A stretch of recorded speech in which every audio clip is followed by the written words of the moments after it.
Hello, everyone. So, what's wrong with this picture? That red lock, I was working on it again, and I thought I got a movement all right. A movement on the pick. So, it's claimed one pick so far. And this is the one that I popsicle handled and everything because it was a pretty good pick. So, one down. Dirty little American lock. Nasty, nasty, nasty. So I'm still messing with this thing, and as you can see, it's fighting back with a vengeance. So I don't want to bore everyone, but this is basically what I do. If a lock I can't get open, I'm going to sit there and mess with it and mess with it and mess with it until I either get it open or I give up on it again. But I don't completely give up on it. I set it aside and deal with another difficult lock.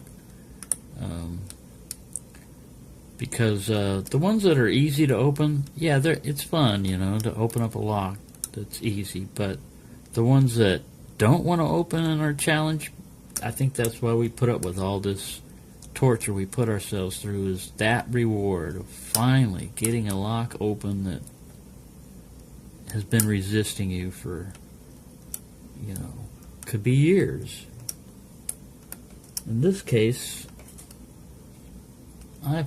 this lock right here I've only had about 2 months maybe, and I messed with it when I first got it, and I couldn't open it in like about 10 minutes and gave up, and then went on to something else. And later on I remembered that I hadn't picked it open, and I went back to it, and it's been going on and off like that. But lately I've been concentrating on it, and there's one other lock that is resisting opening right now. It's a new one. It's that First Watch brass one.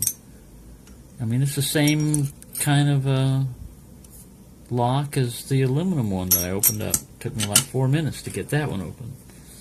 This First Watch brass one, I've been working on it for, let's see, I worked on it for about 20 minutes this morning before I went to work. When I got home, I worked on it. And since I couldn't get into it, I decided to go to this one that I couldn't get into either. And that's when I broke my pick.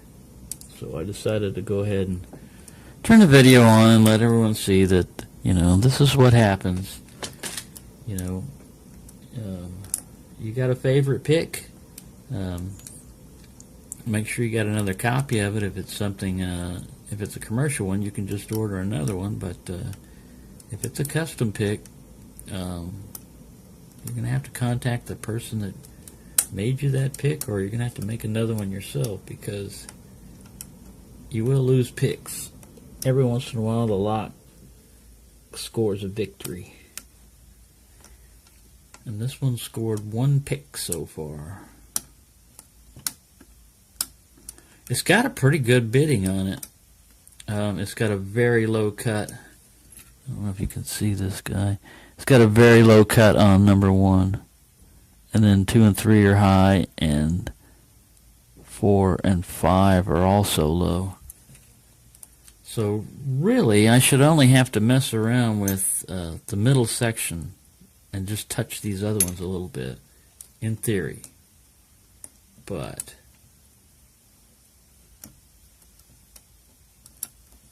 you can break a pick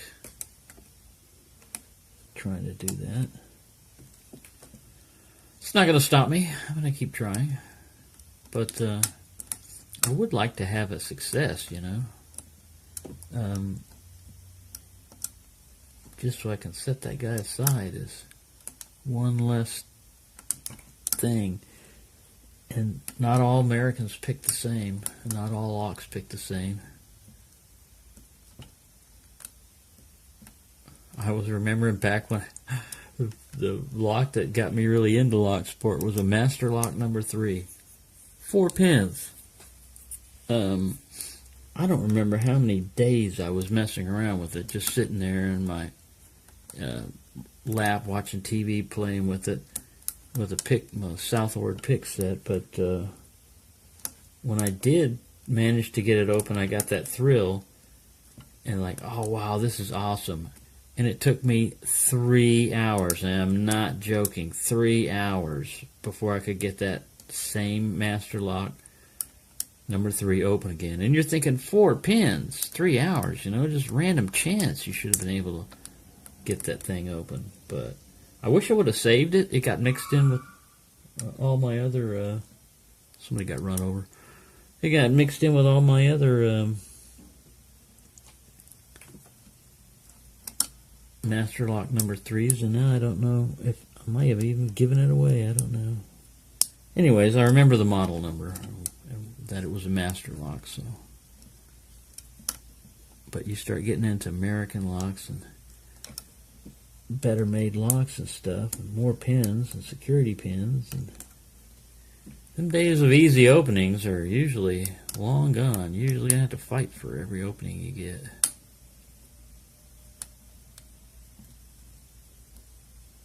This guy right here is fighting back. So I'm not going to make it a long, boring video. I'm just going to cut it off here in like another minute. I just wanted to show that don't give away the locks that are resisting you. Give them, like Bosnian Bill, he's got his naughty bucket. He'll go in there and he'll hit one, for like 10 minutes or so. And then if he doesn't get it, he'll just set it back. But he doesn't give up on it. And I never used to have a naughty bucket. I didn't have enough locks. But now, I really don't have a naughty bucket, but I know where the naughty locks are and which ones are being a pain. And it's not too many of them, but there's some that limit me on technology alone, like that lever lock Yale. It's not warded. Anyways, I'm just rambling on, hoping that this thing will pop open by magic, but it's not going to happen. So, I only have like 2 or 3 pins set. So, that's what I'm doing, breaking picks. And the other day when I got frustrated with breaking, or almost breaking picks and trying to pick locks open, I went back to pin making, which I really like. I really like making pins, security pins. And I'm just going to have to make challenge locks, to go along with them. But I took Bill Bacardi's idea and took a hacksaw blade.